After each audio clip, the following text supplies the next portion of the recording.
राधे राधे बच्चों, कैसे हैं आप सब।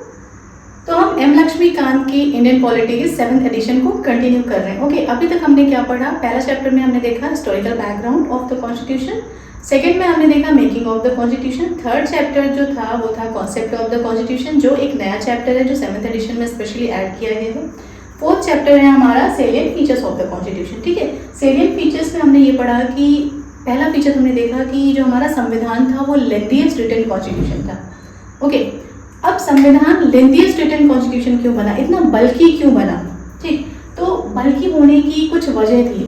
जो ओरिजिनल कॉन्स्टिट्यूशन था, ठीक है, ओरिजिनल संविधान की अगर हम बात करें तो उसमें टोटल 395 आर्टिकल्स थे, 22 पार्ट्स थे एंड 8 शेड्यूल्स थे। ठीक है, अभी प्रेजेंट की सिचुएशन ये है 470 प्लस के आसपास आर्टिकल्स हैं, 25 पार्ट्स हैं एंड 12 शेड्यूल्स हैं। ठीक है, और अमेंडमेंट्स भी 106 हो चुके हैं। ठीक, अब आर्टिकल्स, पार्ट्स, शेड्यूल्स, अमेंडमेंट्स, बहुत कंफ्यूजन होती होगी नहीं इन सब चीज़ों में कि है क्या ये, मतलब एक क्लियर इमेज नहीं बन रही होगी आप लोगों के दिमाग में कि होता क्या है ये।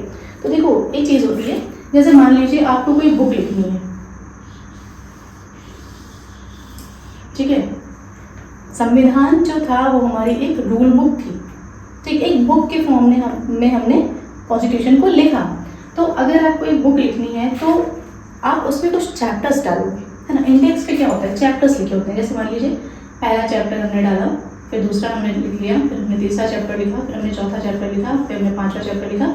इस तरह से कर करके ना आपने टोटल 22 चैप्टर्स डाले। ठीक है, ओके।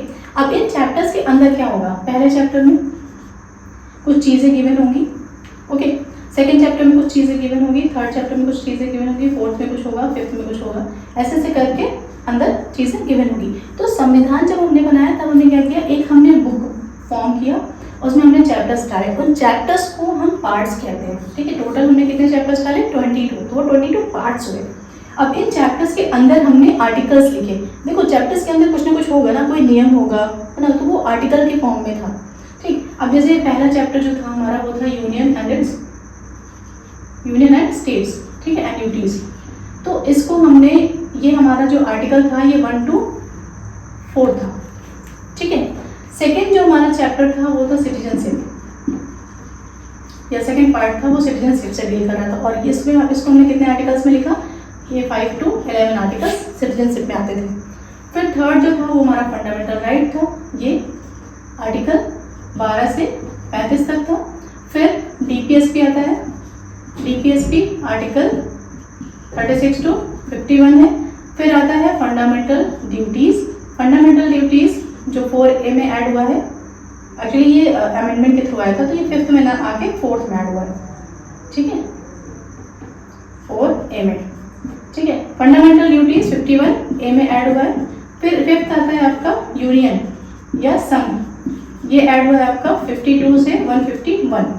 ठीक है, तो इस तरह से हमने टोटल 22 पार्ट्स ऐड किए और सबके अंदर ना कुछ कुछ आर्टिकल्स डाल दिए, पहले में 1 to 4, सेकेंड में 5 to 11 आर्टिकल्स।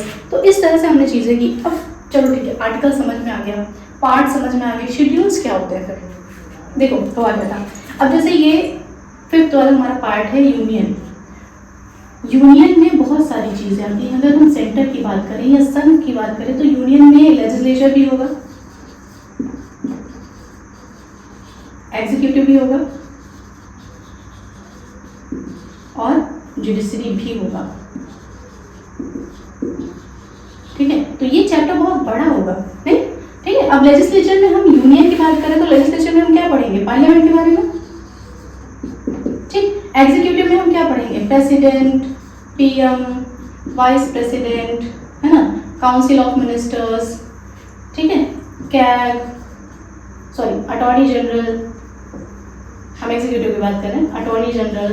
ठीक है, ये सारी चीज़ें पढ़ेंगे। जुडिशरी की बात करें तो यहाँ सुप्रीम कोर्ट, है ना। तो ये 5वां जो चैप्टर है ना, इसमें हम इन सब के बारे में पढ़ेंगे। और ये आर्टिकल इसलिए इतना ज़्यादा है यहाँ पे, 52 से लेके 151 तक। अब इसमें सारा आ जाएगा, लेजिस्लेचर से लेके एग्जीक्यूटिव से लेके जुडिशरी तक, यूनियन का। ठीक, उसके बाद 6 आ जाएगा, है ना, 6 पार्ट, फिर 7th पार्ट। ठीक है, तो ऐसे करके 7th पार्ट एक्चुअली हटा दिए गए। ठीक है, ऐसे करके टोटल 22 पार्ट्स ओरिजिनल संविधान में थे। ठीक, अभी इनको बढ़ा के 25 कर दिया गया है, तो टोटल 25 चैप्टर्स हो गए हैं।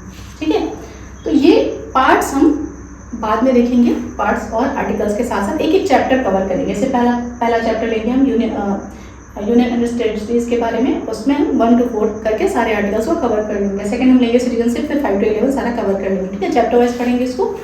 अब शेड्यूल्स जो थे ना, शेड्यूल्स में क्या था, जैसे ये 5वां है यूनियन, ठीक। अब एग्जीक्यूटिव में प्रेसिडेंट भी आते हैं, पीएम भी आते हैं, वाइस प्रेसिडेंट भी आते हैं, काउंसिल ऑफ मिनिस्टर्स भी आते हैं, अटॉर्नी जनरल भी आते हैं। अब देखो ओथ की अगर बात करें तो ओथ में क्या होगा, पीएम कुछ ओथ लेंगे, है ना, पीएम भाई जब पीएम बनेंगे तो शपथ तो लेंगे ना उससे पहले, मिनिस्टर्स जो होंगे वो भी शपथ लेंगे, ठीक है। तो कोई एमपी बन रहा होगा वो भी शपथ लेगा ना, पार्लियामेंट की अगर हम बात करें। तो इन सबकी शपथ को हर चैप्टर में डालना बेवकूफ़ी है, ठीक है। तो इसको हमने क्या किया कि अलग से एक शेड्यूल बना दिया। देखो इनकी ओथ की बात हो रही है, ठीक है, तो ओथ का हम क्या करते हैं, हमने एक शेड्यूल डाल दिया, थर्ड शेड्यूल।